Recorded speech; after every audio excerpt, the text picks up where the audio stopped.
कुठे चुकतंय हे कळत नाही ना? सगळं करून तरीही गोष्टी मनाप्रमाणे का होत नाहीत? हेच सुरू आहे ना डोक्यात. आता यावर उपाय सांगतो. तू शांतपणे ऐक. आणि हो, नुसता ऐकू नकोस, तो कृतीत सुद्धा आण. तू कधी स्वतःचं कपाट पाहिलंयस का रे? आता तू म्हणशील, ते मी रोजच पाहतो, त्यात काय? अरे त्यातूनच आता तुझ्या मनातले प्रश्न सोडवतो बघ.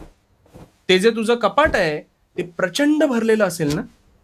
पण कधीतरी त्यातल्या नको असलेल्या गोष्टींचा विचार केलायस का? नाही. निव्वळ ते कपाट भरण्याच्या मार्गावर तू आहेस. हो की नाही? पण मग एक दिवस अशी गफलत होते, की हवी असलेली गोष्ट आपल्याला सापडत नाही. त्यावेळेस ती शोधत असताना तू ते कपाट अजून अस्ताव्यस्त करतोस आणि मग तसाच पुढे निघून जातोस. आता हे जे कपाट आहे ना, हे तुझ्या मस्तिष्काप्रमाणे आहे.